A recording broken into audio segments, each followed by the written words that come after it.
Halo, kembali lagi di channel YouTube Pos Marwah Marbun. Mohon maaf kawan-kawan, saya sudah lama sekali tidak upload video. Di video kali ini kita akan bahas sekarang terkait kasus yang sedang viral sekarang tanpa berbasa-basi, yaitu adalah terkait tuntutan jaksa yang dinilai netizen tidak sesuai atas kasus pembantaian Brigadir Joshua Huta Barat.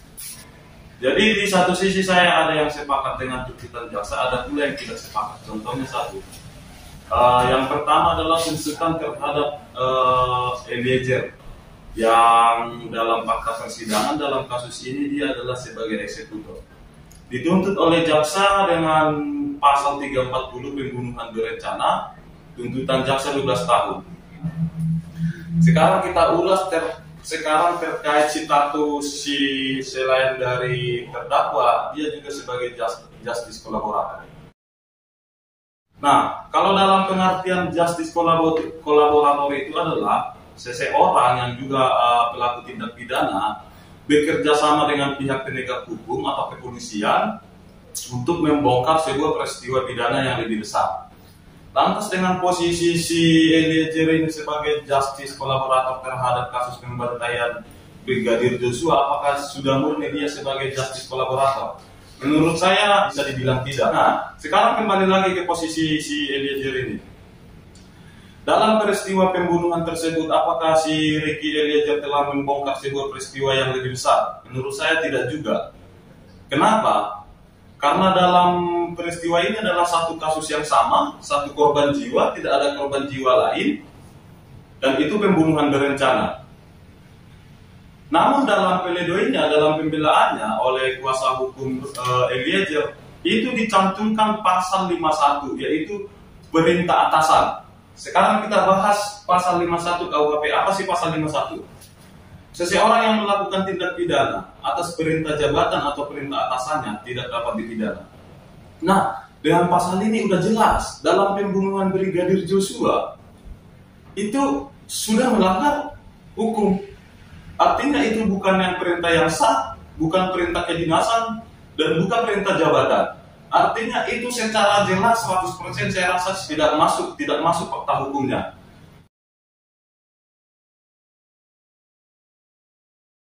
Saya hanya berpendapat mungkin si Eliezer ini bisa dibela dengan pasal 48, yaitu dalam keadaan terpaksa atau istilah hukumnya overmat.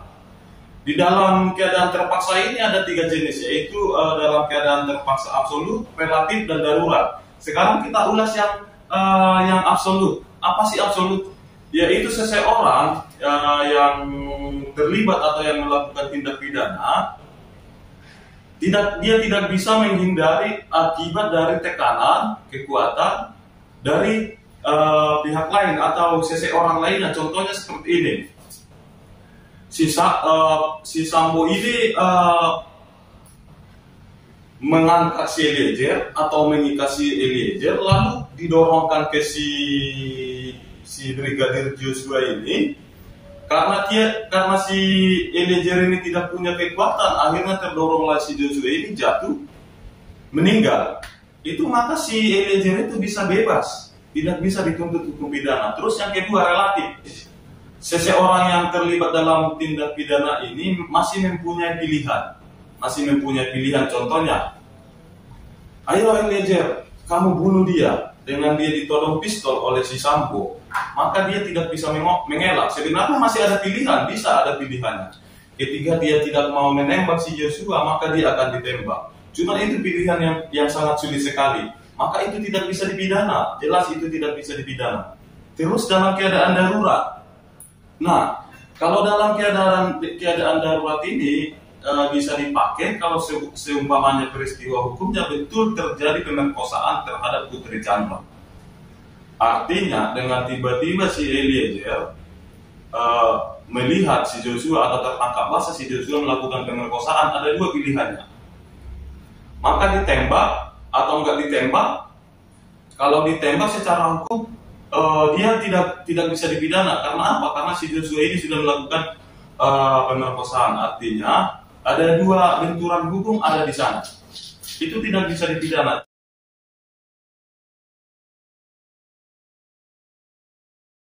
Cuman pada fakta hukumnya adalah si Putri Chandra ini tidak benar terjadi ada pemerkosaan. Bahkan di fakta persidangan berdasarkan tuntutan jaksa penuntut umum, si Putri Chandrawati dengan Brigadir Joshua Huta Barat ada hubungan spesial atau terjadi perselingkuhan.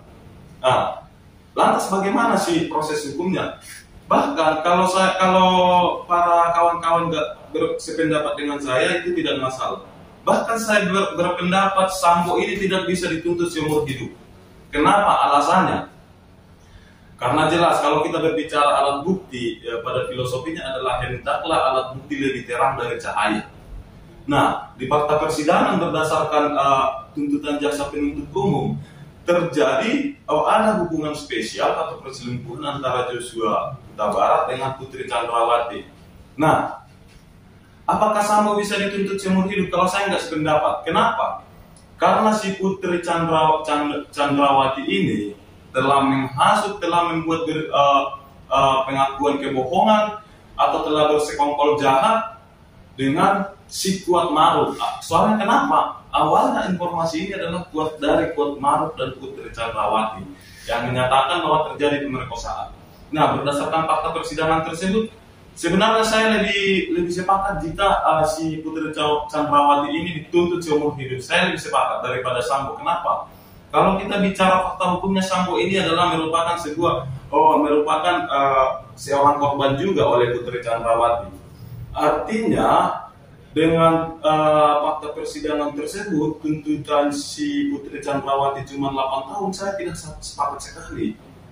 Tapi dengan tuntutan itu si Sambo malah seumur hidup, saya tidak sepakat juga.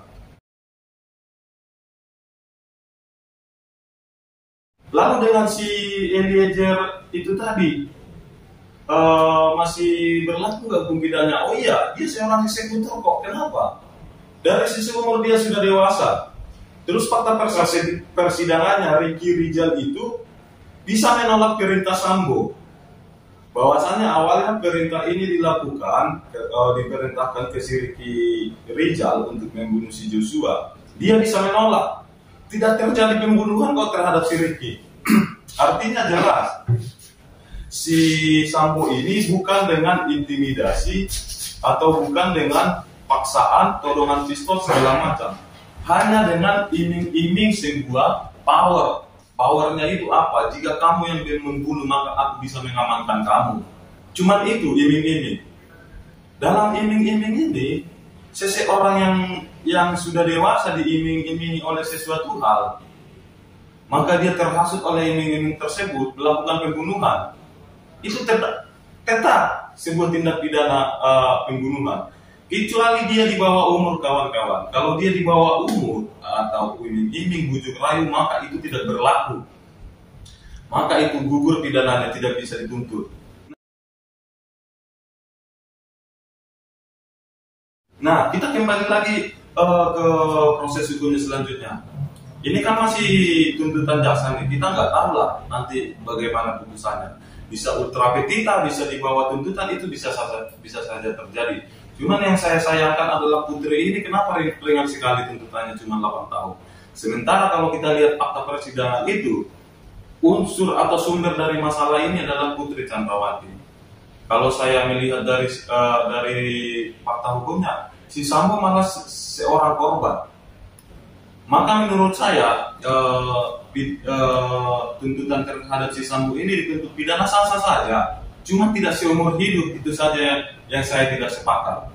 Kalau kawan-kawan tidak sepakat sama saya, tidak masalah. Cuma inilah pandangan hukum saya. Yang saya analisa di sini, harusnya Putri Chandrawati adalah seumur hidup. Jika saya jadi pengacara si Sambo, maka soalnya kenapa? Dari awal juga pemerkosaan ini tidak terbukti. Artinya saya akan berlindung di sini bahwa si Sambo ini adalah korban dari pengaduan palsu. Aturannya itu bisa dimaafkan, tidak seumur hidup. Oke, mungkin bisa lah 8 tahun, si Sambo 8 tahun, si Putri seumur hidup. Mungkin itu lebih adil menurut saya. Tapi kawan-kawan, kalau yang saya lihat ya, ini masih ada upaya hukum lagi, banding atau peninjauan kembali. Oke, langsung kita bahas lagi ke upaya hukum terakhir, yaitu peninjauan kembali. Dalam mengajukan peninjauan kembali harus ada novum baru, alat bukti baru. Kalau umpamanya saya jadi pengacara Sambo ini, di dalam novum ini, maka akan saya ambil bukti fakta persidangan bahwasanya tidak terjadi pemerkosaan, tapi hanya persekongkolan jahat antara Putri dan Kuat Ma'ruf. Itu yang saya ambil novumnya. Apa itu persekongkolan jahat? Terjadi pemerkosaan padahal perselingkuhan. Itu fakta persidangannya. Saya nggak membuat pikiran yang liar, tapi itulah fakta persidangannya. Ada hubungan spesial di novumnya. Nanti mungkin itu bisa untuk melevasi Sambo ini, untuk memperingan hukumnya minimal. Nah, lantas terhadap yang terdakwa lain, apakah sudah sesuai tuntutan jasanya? Nah, itu tadi, jika memang fakta persidangannya atau diterapkan filosofi hendaklah alat bukti lebih terang dari cahaya. Jika memang fakta persidangannya adalah perselingkuhan, maka ke bawahnya juga tuntutan itu juga menurut saya tidak ada yang tepat. Terhadap si Ricky Eliezer, terhadap si Eliezer juga nggak tepat. Terhadap si Sambo juga tidak tepat. Terhadap si Ricky juga tidak tepat. Tapi yang tepat adalah terhadap si Kuat Ma'ruf dinaikkan tuntutannya, atau taruhlah si Kuat Ma'ruf 12 tahun, terhadap si Putri Chandrawati seumur hidup, dan terhadap si Sambo 8 tahun. Saya lebih sepakat itu, kawan-kawan. Jadi kawan-kawan, terima kasih sudah menonton video saya. Jangan lupa like, komen, share jika video ini bermanfaat, atau jika video ini membuat Anda emosi, apalagi yang pendukung Putri Chandrawati dan Eliezer. Mohon maaf, sebuah pembunuhan adalah tindak pidana. Apalagi si Ricky Eliezer ini adalah seorang yang sudah dewasa. Saya rasa sah-sah saja dia dituntut pidana. Nanti atas pertimbangan hakim sesuai fakta persidangan, akhirnya tuntutan itu diturunkan. Itu sah-sah saja. Tapi kalau ada simpatisan dari Eliezer ini yang menuntut hukum di Indonesia ini tidak adil, dan dia harus dilepaskan dari segala tuntutan pidana, ancaman pidana, saya rasa tidak sepakat sekali. Saya tidak sepakat. Dia sudah tepat kok mendapatkan ganjaran penjara atas tindakan pembunuhannya. Karena menurut saya dia nggak murni sebagai justice kolaborator. Apalagi diterapkan pasal 51. Itu adalah perintah yang sah. Itu sudah patah lah sebelum bertanding. Itu. Terima kasih. Salam.